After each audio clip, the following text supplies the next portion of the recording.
함께 나눌 하나님의 말씀 살펴보겠습니다. 신약의 말씀 마태복음 1장 1절로부터 16절까지의 말씀입니다.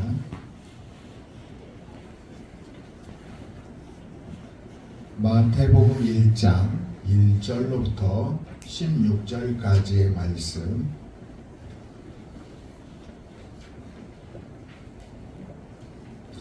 자, 우리 함께 교독해서 하나님의 말씀을 봉독하도록 하겠습니다.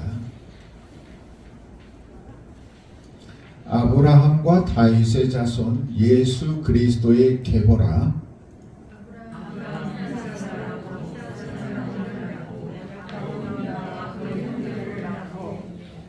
유다는 다말에게서 베레스와 세라를 낳고 베레스는 헤스론을 낳고 헤스론은 람을 낳고 람은 아미나답을 낳고 아미나답은 나손을 낳고 나손은 살몬을 낳고 살몬은 라합에게서 보아스를 낳고 보아스는 룻에게서 오벳을 낳고 오벳은 이새를 낳고 이새는 갈감을 낳았다.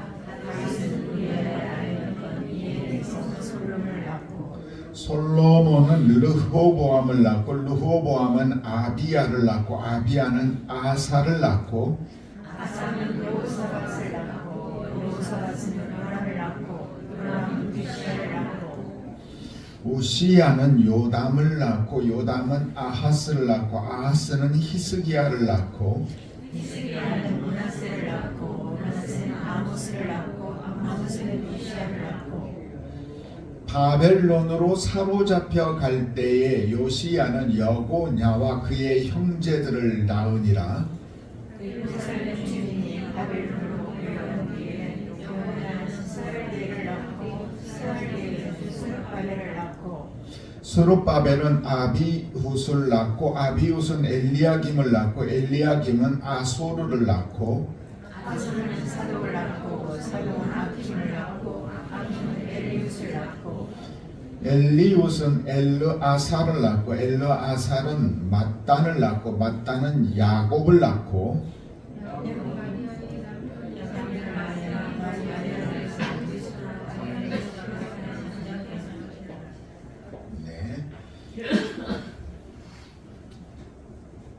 신약 성경 여러분이 성경을 내가 읽어야 되겠다 그런 마음을 가지고 시작을 하는데 이 앞에 있는 성경책처럼 구약은 어때요? 너무 두껍죠. 그러니까 신약부터 읽자. 그리고 신약을 딱 펼쳐드는데 재미가 하나도 없는 족보 이야기가 나와요. 그죠?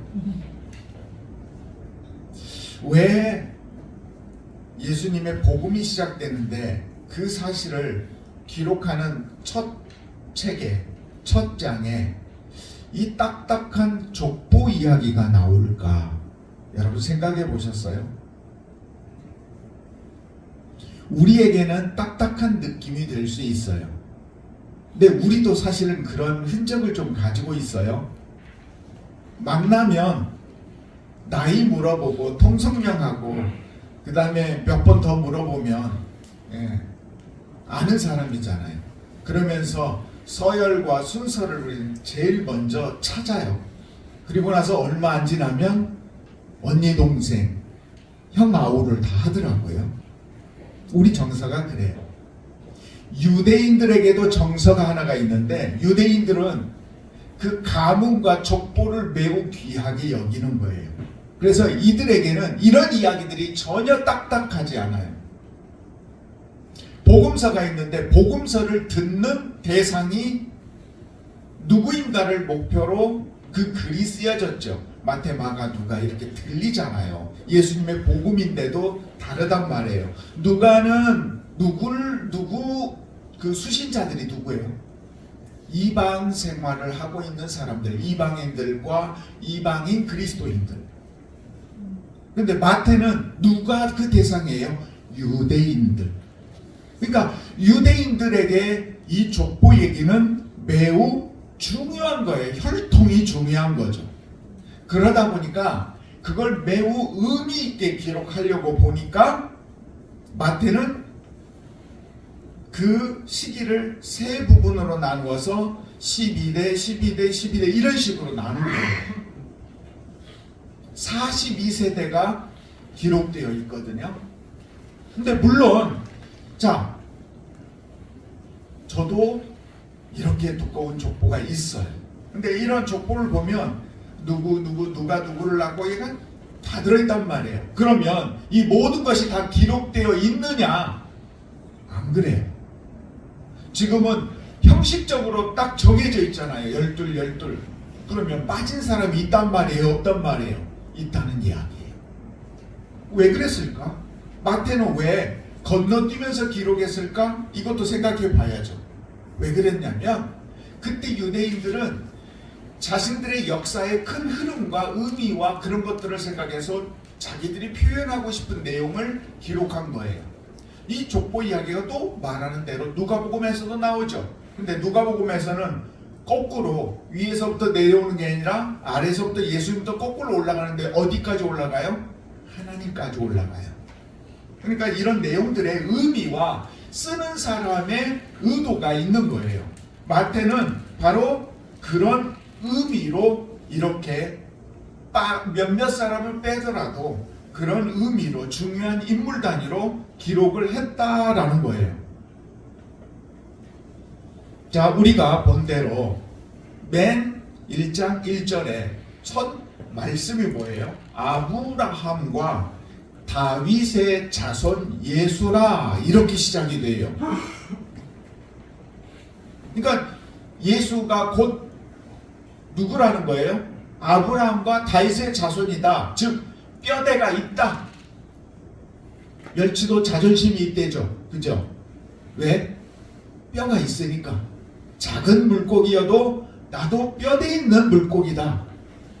예수님의 혈통이 아브라함과 다윗의 자손이라고 이야기를 하는 거예요. 근데 이렇게 말해야 되는 이유가 당시 유대인들에게는 이미 가지고 있는 말씀들이 있었어요. 성경을 잘 알고 있었다는 거죠. 하나님께서 아브라함에게 복을 주시면서 너의 씨로 말미암아 천하 만민이 복을 받을 것이라는 창세기 22장 18절의 말씀을 이들은 다 알고 있었어요. 또 다윗에게는 사무엘하 7장 12절 이하에서 너의 몸에서 난 자식을 너의 뒤에 세워서 나라를 견고하게 할 것이라는 이 말씀을 주셨어요. 그러니 이런 말씀들을 기억하는 유대인들이 생각할 때에 자기들이 기다리는 예수는 곧 아브라함의 후손이어야 되고 다윗의 자손이어야만 하는 거죠. 결국 예수님이 그렇다라는 것은 그 예언이 그대로 이루어졌다라는 성취예요. 성경이라고 하는 우리가 읽고 있는 이 말씀은 결국 예언의 성취 그리고 약속에 대한 증거예요.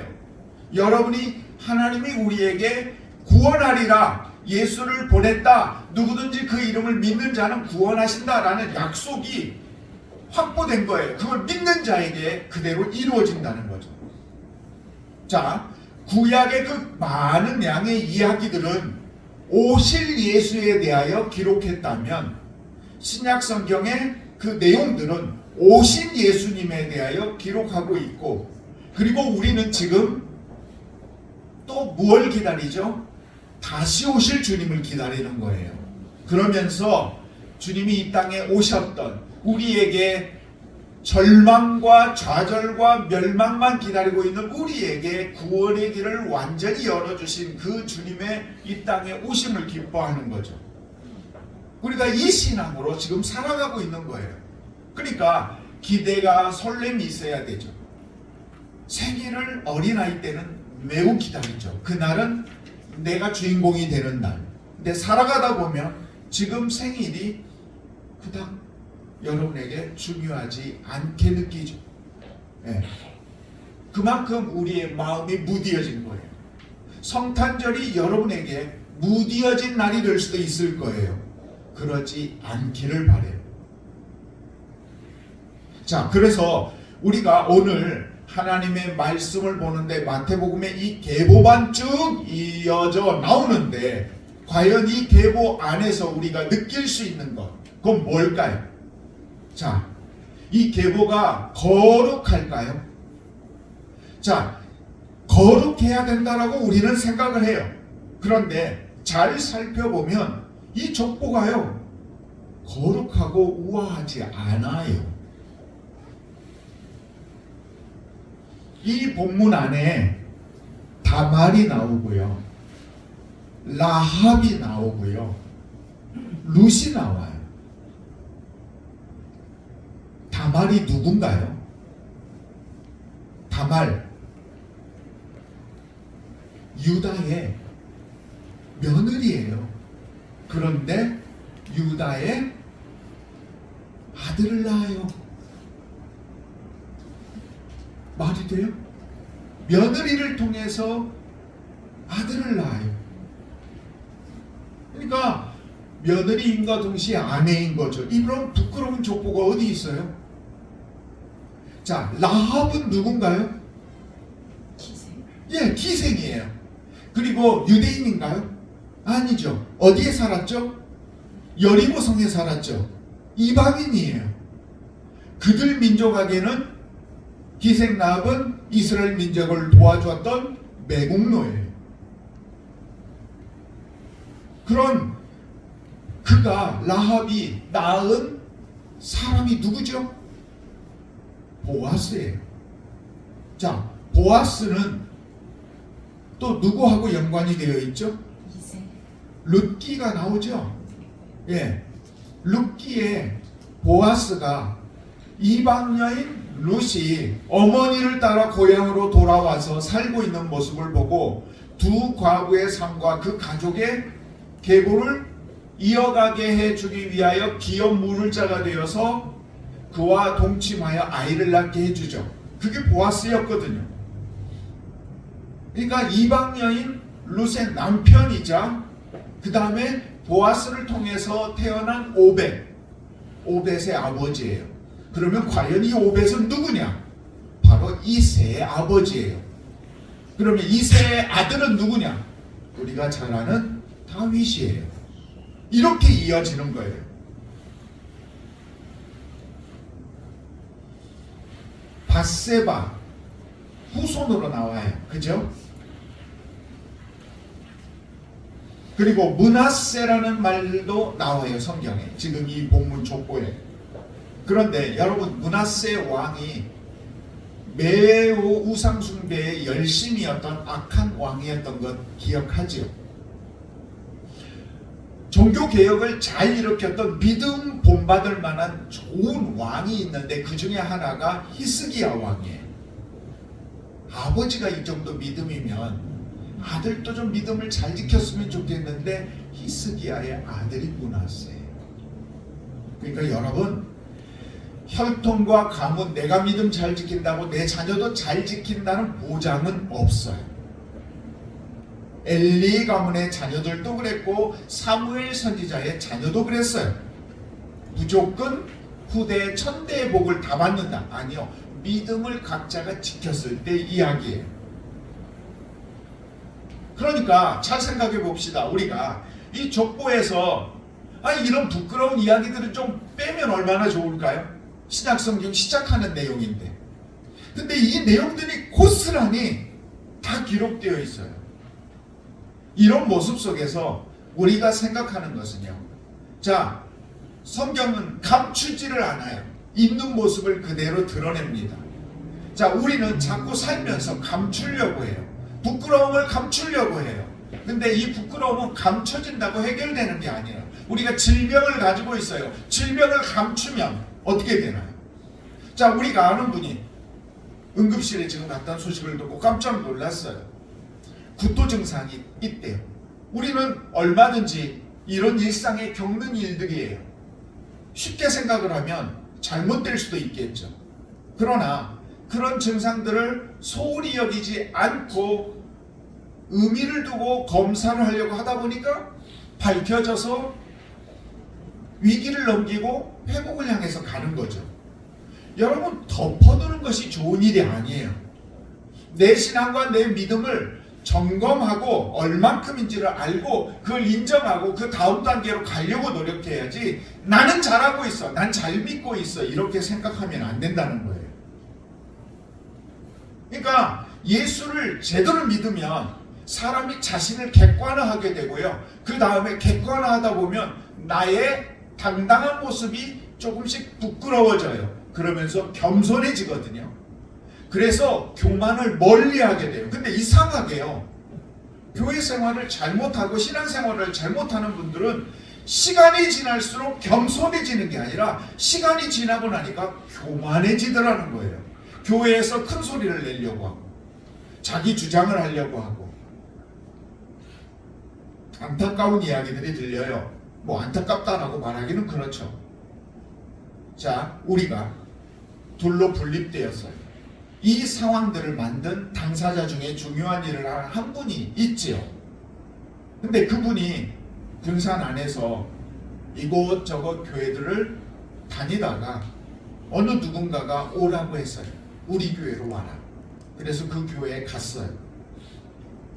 근데 그 교회에 다니고 있는데 본인이 원하는 대로 교단 안에 있는 교회거든요. 앞으로도 계속 말이 들릴 거예요. 그래서 지금 그분이 건축 헌금을 내고 교회를 리모델링을 하고 있다고 해요. 상당히 예쁘게 되어 있어요. 자, 여러분, 그분이 그렇게 하고 있는 이유가 무엇일까요? 정말 겸손함으로 그 일을 한다면 다행이다, 잘됐다라고 말해줄 것 같아요. 근데 들려오는 이야기를 보면 그렇지 않아요. 아닌 것 같아요. 제가 염려스러운 마음으로 생각해 보면 그런 행동들을 하는 것은 이쪽에서의 부끄러움을 저쪽에서 덮고 싶어하는, 양심의 자신의 가책으로부터 자유롭고 싶어하는, 그래서 그렇게 함으로 인해서 다른 사람들 앞에 자신의 허물을 엄청 감출 수 있는 그런 도구가 필요했던 게 아닌가라는 생각을 해요. 이게 저의 의심으로 끝나버렸으면 좋겠지만, 자, 저와 여러분이 지금 살고 있는 이 현실이 매우 지금 힘들지요. 세계적으로 힘들어요. 앞으로요, 여러분, 이 후유증은 오래 갈 겁니다.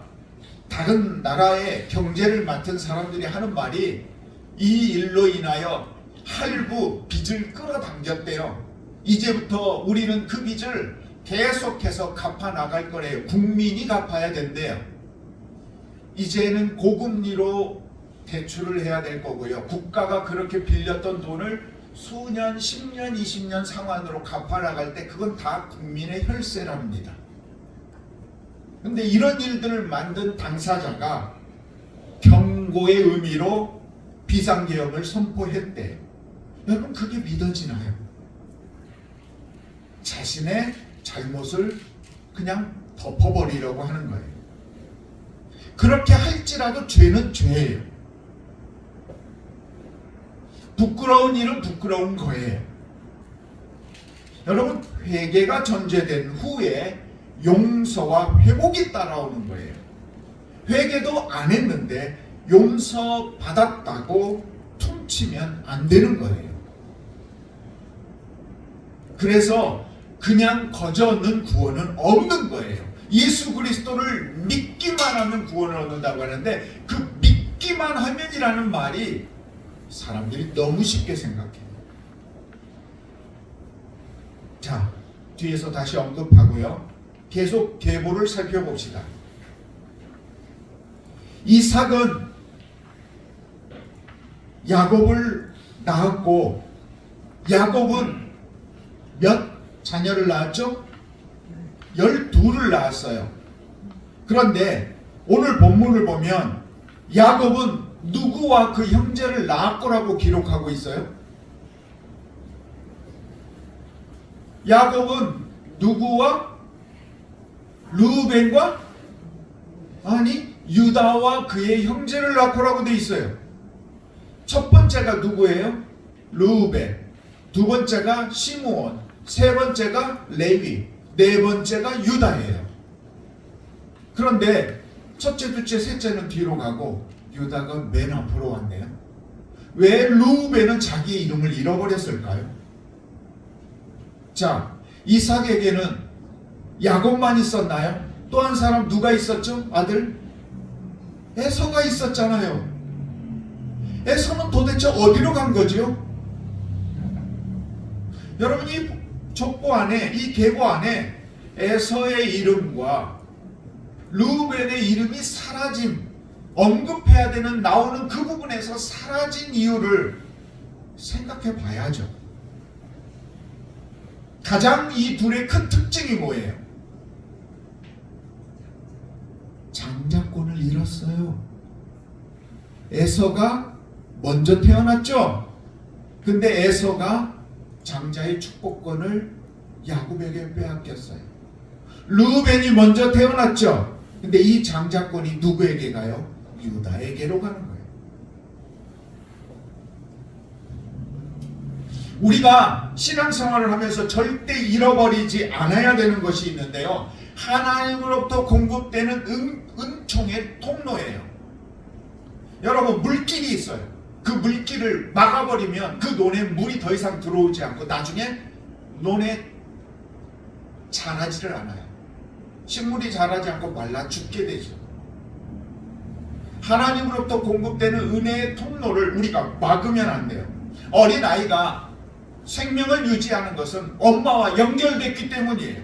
엄마가 먹는 모든 영양분들을 그 탯줄을 통해서 가져오기 때문이죠. 엄마의 뱃속에 있는데 탯줄이 끊어져 버리면 아이는 죽어요. 우리 인생이 하나님과 단절되면 안 되는 거예요.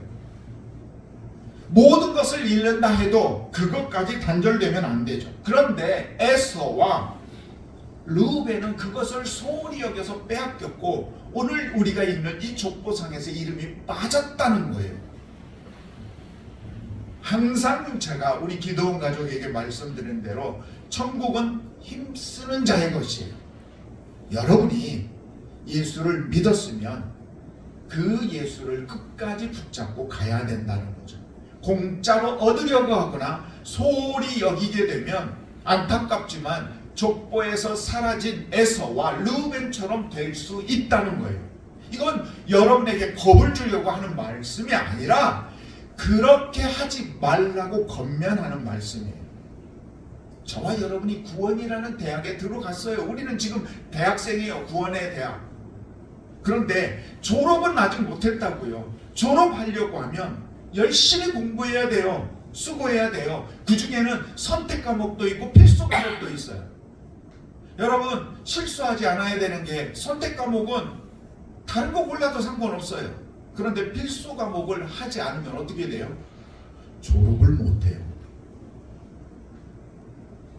예수 그리스도의 계보라는 이 말씀을 오늘 나누는 이유도 우리가 말씀에 기울여서 에서와 르우벤이 되지 말라는 하는 이유도 바로 이런 것들이 우리 신앙의 구원에 아주 중요한 진리이기 때문에 말씀을 드리는 거예요.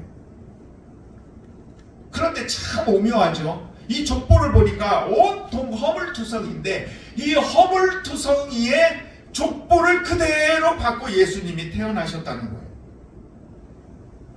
자, 왜 그랬을까요? 더 아름답고 거룩하게 예수님이 태어났습니다. 근데 예수님은 그것도 신분도 그렇죠. 나중에는 말구유에서 태어나시잖아요. 자, 이게 다 의미가 있는 거예요. 인간의 그 모든 약함을 다 짊어지시기 위하여 참 사람이 되기 위하여 예수님이 오신 거예요. 존귀하신 성자 예수님이 더 거룩한 가보의 계문을 이어받지 않고 천하고 부족하고 그러나 이 모든 것들이 하나님의 사랑에서 죄인을 사랑하셔서 저와 여러분을 구원하기 위하여 그렇게 하신 것이라는 거죠. 그러니까 결국 그렇게 태어난 예수는 참 사람이고 동시에 참 사랑인 거예요. 믿어지시나요? 이해되시나요? 우리가 그 사랑을 받았고 그 사랑을 받아들이고 그 사랑을 내가 실천하면서 살겠다고 지금 우리가 신앙생활을 하고 있는 거예요. 우리 모두가 다 허물투성이죠. 저도 그래요. 저도 이 자리에 서기 부끄러울 만큼 부족해요. 분명히 교회가 분립되는 아픔을 겪으면서 옳고 그름을 따졌죠. 옳고 그르는 것이 과연 올바른 일이냐? 어느 목사님이 목사가 참아야지 그걸 못 참느냐고 저를 비난했었대요. 그러나 그걸 어떻게 바라보느냐에 따라서 다른 거죠. 옳고 그름을 판단하는 것은 꼭 필요해요. 그러나 그것을 뛰어넘고 사랑하고 그것을 뛰어넘고 하나님의 선을 행하는 건 다른 거죠. 교만하고 우리는 구분해야 돼요. 저와 여러분이 교만해서 이 일을 했나요? 아니잖아요. 예수님 말씀대로 맞는 건 맞다, 틀린 건 틀리다. 그렇게 선을 이룰 수는 없다. 선은 선으로 쌓아야 한다. 그래서 넘어가는 거예요. 그래서 이해하는 거예요. 하나님께 범죄한 인생인 것은 팩트예요. 그럼에도 불구하고 하나님은 그런 허물 많은 우리를 구원하시려고 예수님을 그 아브라함과 다윗의 후손으로 태어나게 하셨다는 거예요. 그리고 그 다음으로 그렇게 사랑의 단계로 나가는 거죠. 여러분, 회개 없는 은혜와 구원은 없어요. 저는요, 회개는 반드시 있어야 되고요. 그리고 천국과 지옥은 꼭 있어야 한다고 믿고요. 있다고 믿어요. 자, 삶 속에서 보면요, 드러내는 자와 감추는 자가 있어요.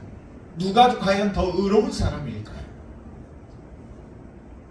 하나님은 예수님을 감추셨나요? 성경을 통해서 우리에게 계속 드러내고 계셔요. 그 모습 중에 하나를 다시 한번 본문에서 살펴봅시다. 우리 6절을 한번 볼까요? 6절.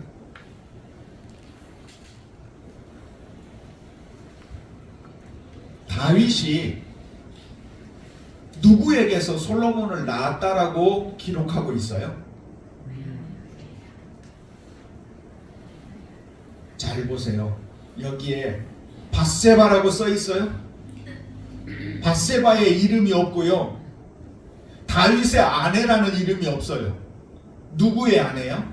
우리아의 아내래요. 이렇게 창피한 이 이야기가 어디 있어요? 다윗이 우리아를 전쟁터 앞에서 죽게 했어요. 그리고 자기 아내로, 미망인을 자신의 아내로 삼았죠. 성경은요, 적나라하게 사실 그대로 기록해요. 다윗이라 할지라도 우리아의 아내를 취했었다. 그걸 그대로 드러내서 우리아의 아내를 통하여 솔로몬을 낳았다라고 기록하고 있어요.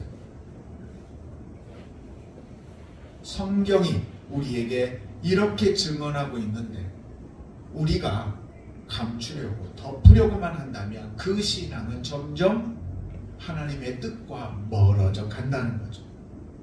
교회 와서 신분 세탁하고 세상에서 존엄받는 사람이 교회에서 존중받고 싶어서 애쓰는 사람들이 있죠. 그러나 그리스도인이 된다는 것은 내가 죄인이며 내 안에 죄의 속성이 여전히 살아있다는 것을 인정하면서 시작되고요. 저는 아직도 그 죄성이 제게서 떠나지 않은 것을 느껴요. 사람에 대하여 이젠 좀 알 것 같아요. 그 인간의 유한성, 부족함, 연약함, 대단했던 믿음 별것 아니라는 것 제 자신을 보면서 느껴요. 다만 그런 인간들 속에서 하나님이 역사하시는 모습에 대하여 이렇게 느끼고 저렇게 느끼면서 하나님에 대한 신정론, 이게 조금 혼란스럽기는 해요. 계속 묵상을 하는데 잡은 듯 싶다가도 놓치고 놓친 듯 싶다가도 이건가 싶기도 하고 저는 고민하고 있죠. 이 고민 속에서 여러분들에게 깨달은 만큼 전할 수 있을 거예요. 저를 위해서 기도해 주세요. 제가 더 귀한 진리들을 깨달아서 여러분에게 더 삶의 양약이 되는 여러분의 구원을 완성할 수 있는 그런 길들을 제시하고 말씀을 전하고 영의 꼴을 먹일 수 있도록 여러분들이 기도해 주셔야 돼요. 족보가 다 내려왔어요. 그리고 예수래요. 그러면 다 끝나야 되는데 저는 갑자기 이게 16절에서 의문이 생겼어요. 야곱은 마리아의 남편 요셉을 낳았대요. 요셉까지 왔어요. 그런데 마리아에게서 예수님이 나셨다라고 이야기를 해요. 요셉을 통해서 낳았다고 이야기를 안 해요. 아니 다윗의 후손이 계속 요셉까지 왔다니까요. 그러면 예수님은 요셉의 아들이어야 돼요. 그죠? 근데 마리아에게서 예수님이 나셨다 이렇게 기록해요. 예수님은 성령으로 잉태되었죠. 그죠? 동정녀로 나셨단 말이에요. 요셉과 동침하지 않았어요. 낳을 때까지. 예수님의 동생들은 그렇게 아버지 요셉을 통해서 나왔어요. 그러니까 예수님은 혈통만 따지면 요셉의 혈통인 거예요? 아버지 요셉? 아니죠. 그러니까 우리가 이게 계보상으로는 이상해요. 근데 왜 성경은 이렇게 기록을 했느냐? 이 흐름과 이 상황 속에서 육신적인 혈통은 이렇게 되었다. 자, 옛날 로마 사람들과 유대인들이 가지고 있는 개념 중에 하나는요. 이게 우리는 무조건 피어야 된다고 하는데 그 자격을 갖추면 되는 거예요. 양자여도 친자여도 내치면 내 자식이 아니고요. 양자여도 거두면 내 자식인 거예요. 이런 정서들이 로마와 유대인들에게 있어요. 그래서 진짜 유대인이 된다라는 것은 바꾸면 되는 거죠. 그러니까 이 정통성을 이어받은 거예요. 또한 예수님이 동정녀 탄생을 하셨다는 것은 신적인 기원 하나님의 아들이라는 걸 증명하는 거죠. 이게 이 말씀 16장 안에 담겨 있어요. 그러니까 굉장히 어려운 이야기예요. 그러나 이 안에 그리스도론이 담겨 있어요. 자, 와, 족보 안에 이런 의미가 있다고? 여러분이 마태복음 1장 1절부터 16절, 17절까지 또 다른 시간에 읽을 때에 이런저런 생각들을 할 수만 있다면 좋겠어요. 자, 여러분, 하나님은 지금도 당신이 만든 이 피조 세계에 대하여 개입하기를 원하고 계시고 개입하시고 계시고 가장 큰 사랑으로 나타내셨어요. 그게 2000년 전 이 땅에 예수님이 오신 것이 증거예요. 그리고 오늘 말씀이 그 사실을 역사적으로 예수가 이렇게 태어났다라고 증거하고 있어요. 그래서 낳고의 계보가 의미가 있는 겁니다. 엉망진창인 인생들, 그 모든 인간의 죄를 자신의 어깨에 지시고 십자가를 향하여 나아가시는 그분이 이렇게 태어났다. 그 예수님이 세상에 오신 의미입니다. 자, 이제 수요일이 성탄절입니다. 선물 받아 기뻐하는 것보다 우리를 구원하러 오셨던 그 주님을 생각하면서 그 기쁨이 충만한 우리 기도원 가족 되시기를 예수님의 이름으로 축복합니다.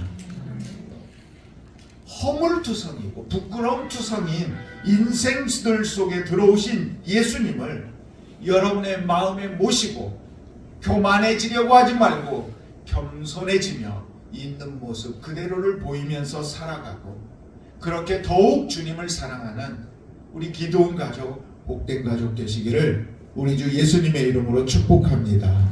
아멘. 기도드리겠습니다.